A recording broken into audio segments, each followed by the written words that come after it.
Ya, saya lihat bahwa Habib Rizik ini akhirnya jadi semacam umpan untuk mengukur kedalaman politik Islam, untuk mengukur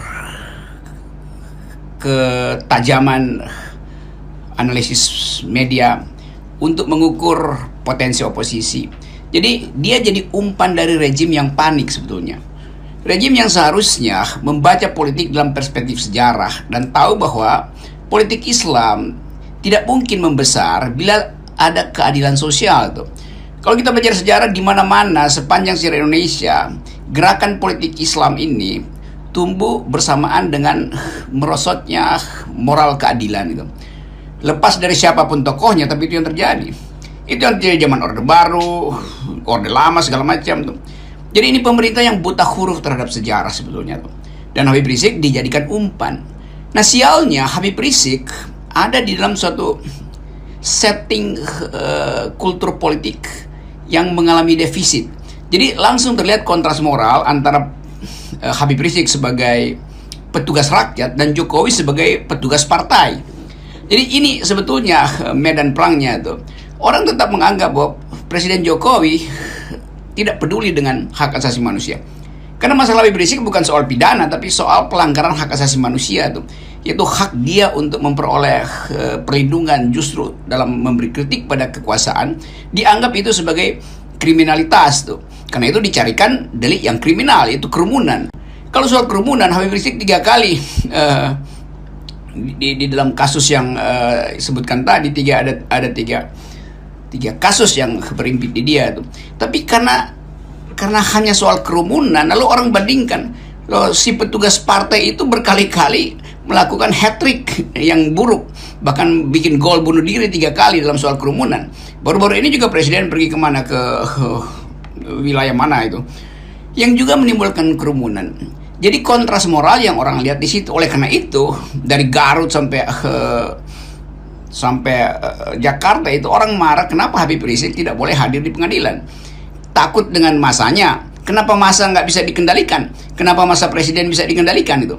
Jadi soal-soal semacam ini yang jadi background. Mengapa kita mengambil kesimpulan bahwa terhadap Habib Rizik ini ada pengadilan sesat, atau pengadilan yang hendak menyesatkan Habib Rizik sebagai orang sesat.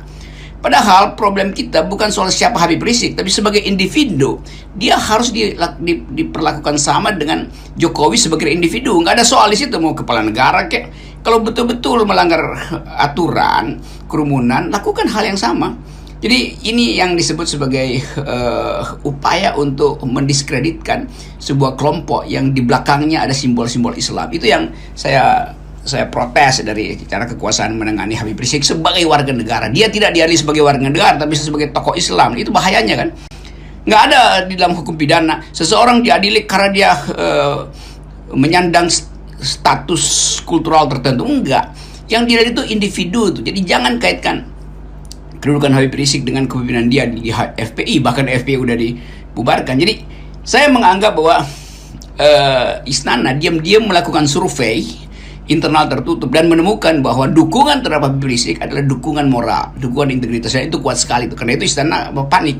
Karena itu dia dilakukan segala macam cara untuk menyudutkan Habib Rizik sebagai warga negara.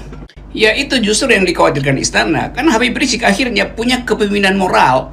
Dia mampu untuk memberitahu pada publiknya kapan harus bergerak, kapan harus diam, kapan harus menunggu, kapan harus menghormati kekuasaan, kapan harus mengkritik kekuasaan. Jadi kepemimpinan moral ini yang berbanding terbalik dengan kepemimpinan moral Istana yang penuh dengan tipu-tipu, penuh dengan intrik, penuh dengan manipulasi. Jadi publik akhirnya melihat bahwa di belakang Habib Rizik ada peristiwa moral yang harusnya dihormati oleh negara. Tapi negara justru takut dengan peristiwa moral itu. Kepemimpinan moral Habib Rizik itulah yang dikhawatirkan melebar menjadi kepemimpinan alternatif itu. Ini sebetulnya kan kita tahu bahwa ada ambisi untuk memperpanjang kekuasaan 3 periode. Itu berarti jalan ke arah 3 periode dengan cara apapun harus dibersihkan. Habib Rizik dianggap pengganggu, Gatot Nurmantio dianggap pengganggu, AHY dianggap pengganggu, itu segala macam tuh. Jadi problem ini sebetulnya satu paket dengan ketidakmampuan pemerintah untuk menghormati dan menyelenggarakan persaudaraan warga negara. Bagaimanapun Habib Rizik adalah warga negara yang harus dipersamakan kedudukannya di depan hukum tuh. Jadi saya tetap melihat bahwa upaya rejim untuk memojokkan beliau itu akhirnya terjebak di dalam kedunguan rejim sendiri. Sekarang rejim bingung mau diapain, mau diteruskan sidang ini, itu konsekuensinya panjang. Mau dihentikan sidang ini, konsekuensinya juga panjang. Jadi seperti orang dungu menunggang macan, akhirnya dia terjebak sendiri dengan obsesi dia untuk menunggang macan itu. Itu yang terjadi di sana tuh. Mau turun susah ditergang macan, mau terus lama-lama habis energinya tuh. Karena diguncang terus oleh jadi saya anggap ini pertandingan moral antara Habib Rizik dan Jokowi. Bukan Habib Rizik ansih sebagai person, tetapi di belakang Habib Rizik ada kumpulan moral yang ingin melihat hukum itu dibersihkan dari kepentingan politik. Sementara di pihak Jokowi atau istana atau kekuasaan ada upaya untuk menjadikan Habib Rizik sebagai target operasi untuk menghalangi peristiwa yang sedang direncanakan, yaitu 3 periode kepresidenan. Itu saya anggap satu paket. Mau dianalisis dengan cara apapun, yang terbaca adalah itu.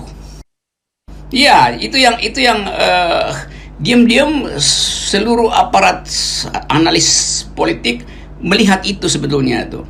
Tetapi hakim akhirnya harus memutuskan dia mau ikuti jalan pikiran istana atau mau ikuti jalan pikiran publik. Jadi sekarang yang diuji sebenarnya integritas hakim tuh. Dan hakim, saya berharap hakimnya masih punya akal sehat dan menganggap bahwa ini bukan delik, ini adalah permainan politik. Karena itu jangan main-main dengan kekuasaan moral. Jadi terjebaklah sebetulnya hakim juga dalam prinsip-prinsip yang dari awal harus dia tegakkan, yaitu hak asasi mendahului pesan politik. Jadi kalau hakim-hakim ini mengerti tentang kedudukan utama dari hukum, dia pasti akan anggap bahwa pesan politik tidak boleh masuk di ruang pengadilan. Kan Habib Rizik nggak punya partai dan nggak merampok partai. Jadi apa yang ditakutin kan? Kalau perampok partai mungkin akan balas dendam, tapi Habib Rizik tetap dia sebagai pemimpin moral. Di belakangnya memang ada massa, walaupun massanya udah dihentikan secara organisasi, tapi aspirasinya hidup terus. Jadi inilah akibat dari kedunguan istana untuk mengkriminalkan seseorang hanya karena persaingan politik. Tetap dasarnya ada persaingan politik. Itu kan baseline ini yang nggak bisa dihilangkan. Pengamat internasional juga, saya ngomong dengan mereka anggap ini adalah persaingan politik. Secara diam-diam menganggap bahwa ada yang tidak adil pada Habib Rizik gitu. Nah, sebagian orang tentu nyinyirin Habib Rizik. Siapa sih itu kan Ustadz Mesum, dia kan kekerasan. Nggak ada gunanya, sebab itu adalah masa lalu tuh yang nggak boleh diucapkan untuk kasus hari ini. Nanti saya misalnya bertanya, lalu alternatifnya siapa? Ada nggak yang lebih punya moral standing dibandingkan dengan Habib Rizik melawan istana? Kan nggak ada. Jadi kita mesti ingat bahwa tukar tambah moral tetap defisitnya ada di istana, karena istana berlimpah koruptor yang secara moral sebetulnya sedang membusukkan demokrasi itu, berlimpah kasak kusuk politik, berlimpah ambisi-ambisi politik. Sementara Habib Rizik tidak punya ambisi politik, dia hanya ingin mengembalikan keadilan. Jadi publik akhirnya bersimpati pada profil Habib Rizik sebagai manusia, bukan sebagai tokoh yang berbahaya. Kalau berbahaya di istana lebih berbahaya. Setiap saat ada perencanaan mengkudeta partai orang. Itu soalnya.